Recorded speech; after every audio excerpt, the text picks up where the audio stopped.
ৰাজনীতিয়ে সমাজ ভাঙে, সংস্কৃতিয়ে সমাজ গঢ়ে। হয়, কথাষাৰ একেবাৰেই সঁচা। বেদ বাক্যস্বৰূপ এই কথাষাৰ এতিয়া শুনিবলৈ পোৱা গৈছে এজন ৰাজনীতিকৰ মুখত। কিন্তু কিয় ৰাজহুৱা সভাত এই মন্তব্য কৰিলে ৰাজ্যৰ প্ৰাক্তন মুখ্যমন্ত্ৰী তথা বৰ্তমানৰ কেন্দ্ৰীয় মন্ত্ৰী সৰ্বানন্দ সোণোৱালে? ৰাজনীতিয়ে ভাগ কৰে, সংস্কৃতিয়ে জোৰা লগায়। মানুহজনক সেইবাবেই অসমীয়াই ভাল পায় অসমৰ ৰাইজে।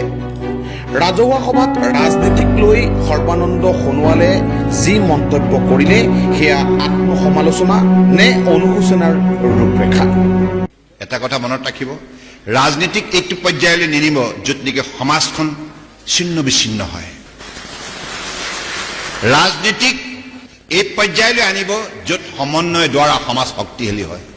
তাহানিতে এটা কথা আছে, ৰাজনীতিয়ে ভাগ কৰে, সংস্কৃতিয়ে জোৰা লগায়, নহয়নে? সংস্কৃতিৰ সেইটো শক্তি আছে। গতিকে মাজুলীত যি সাংস্কৃতিক ধাৰা, শক্তিশালী সাংস্কৃতিক পৰম্পৰা, এই পৰম্পৰাই জাতি জনগোষ্ঠীৰ সাংস্কৃতিক যিটো পৰম্পৰা আছে ইমান সুন্দৰ। গতিকে এই সাংস্কৃতিক ধাৰাৰ যোগেদি মাজুলী সমাজ সকলো সময়তে এক হৈ থাকিব দেই, মিলাপ্ৰীতি থাকিব। যিমানেই দুৰ্যোগ নাহক কিয়, যিমানেই ধুমুহা নাহক কিয়, যিমানেই প্ৰত্যাহ্বান নাহক কিয়, যিমানেই সংকট সমস্যা নাহক কিয়, মাজুলী সদায় এক হৈ থাকিব লাগিব। আৰু সেইটো মই মনে প্ৰাণে বিচাৰোঁ। আৰু মই আপোনালোকে জানে, মই মুখ্যমন্ত্ৰী হৈ থাকোঁতে মই চেষ্টা চলাইছিলোঁ বৰাক ব্ৰহ্মপুত্ৰ পাহাৰ ভৈয়াম। উদ্দেশ্য কি আছে? অসমৰ 3,40,00,000 মানুহক, সকলো জাতি জনগোষ্ঠী ভাষা ভাষী ধৰ্মৰ লোকক ঐক্যবদ্ধ কৰি তোলা। কাৰণ একতাত যিটো শক্তি আছে, ভাগ ভাগ হৈ থাকিলে সেই শক্তি কেতিয়াও সৃষ্টি হ'ব নোৱাৰে। United we stand, divided we fall. মাজুলীত উপস্থিত হৈ মাজুলীৰ প্ৰাক্তন বিধায়কগৰাকীয়ে ভাষণত উল্লেখ কৰিলে এই কথা। তদুপৰি ভাষণ প্ৰসংগত উল্লেখ কৰিলে সমাজ সদায় শিৰত, ক্ষমতা ভৰিৰ তলত। সমাজ সদায় সমাজখন শিৰত ৰাখিব লাগে, ক্ষমতাক ভৰিৰ তলত ৰাখিব লাগে, নে কি কয়?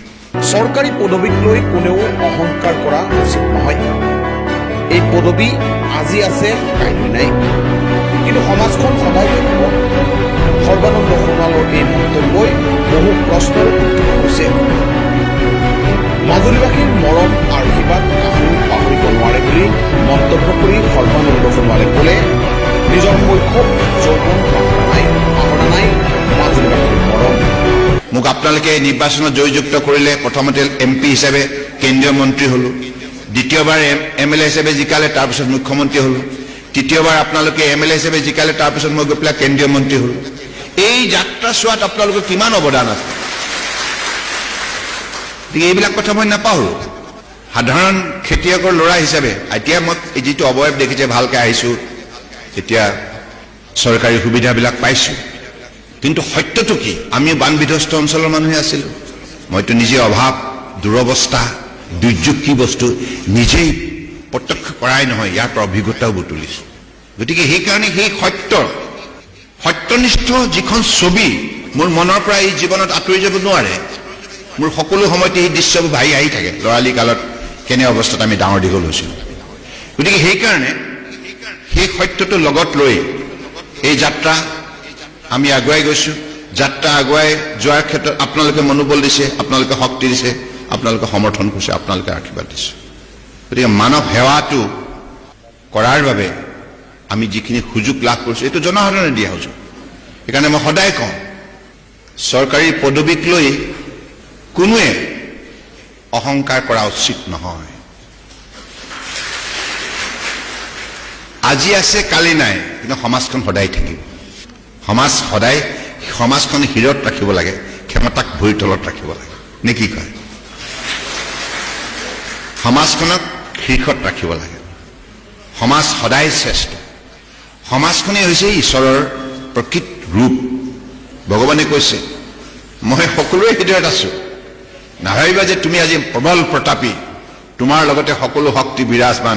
মই তোমাক কিছুমান কাৰণত দি থৈ দিছোঁ, কিন্তু সমাজখনক অৱজ্ঞা নকৰিবা। এনে সৰলতাৰ বাবেই সৰ্বানন্দ সোণোৱাল আন বহু ৰাজনীতিকৰ পৰা সৰ্বানন্দ এনেধৰণৰ অমৃতময় কথাৰ বাবেই হয়তো আজিও অসম আৰু অসমীয়াৰ হৃদয়ত লাভ কৰি আছে স্থান। আজিৰ প্ৰেক্ষাপটত সৰ্বানন্দ সোণোৱালৰ এনে মধুৰ বাক্যই নিৰাশাৰ মাজতো আনিব আশাৰ কিৰণ। News desk report, North East View. ডিব্ৰুগড়বাসীৰ বাবে সুখবৰ। বিভিন্ন কাৰিকৰী বিষয়ৰ তথা নাৰ্ছিং বিষয়ৰ সংযোজনেৰে 2021 বৰ্ষত ডিব্ৰুগড়ৰ মিলন নগৰত স্থাপিত কৰা হৈছিল Assam paramedical and nursing institute. ইচ্ছুক ছাত্ৰ ছাত্ৰীয়ে নিৰ্বাচিত কৰা বিষয়সমূহ উন্নত মানৰ পাঠদানৰ ব্যৱস্থা কৰা হৈছে এইখন শিক্ষানুষ্ঠানত।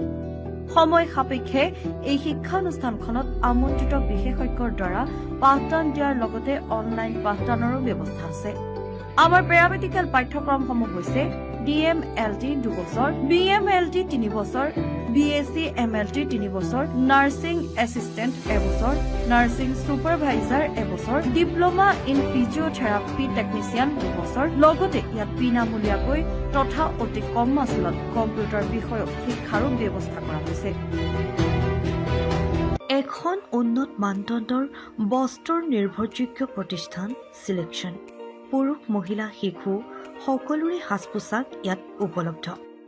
আমাৰ এই প্ৰতিষ্ঠানত প্ৰতিটো সামগ্ৰীতেই 20ৰ পৰা 30% মূল্যত ৰেহাই পাব। গতিকে পলম নকৰি আজিয়েই আহক আৰু ক্ৰয় কৰক আপোনাৰ মন পচন্দৰ বস্ত্ৰ। আমাৰ ঠিকনা চিলেকশ্যন, ওল্ড বালিবাট, যোৰহাট। যোৰহাটৰ এখন নিৰ্ভৰযোগ্য ঔষধ প্ৰতিষ্ঠান দীপালী মেডিকেল। ইয়াত বিভিন্ন ৰোগৰ ঔষধ উপলব্ধ। তদুপৰি বিভিন্ন বিভাগৰ অভিজ্ঞ চিকিৎসকৰ দ্বাৰা চিকিৎসা প্ৰদানৰ ব্যৱস্থা।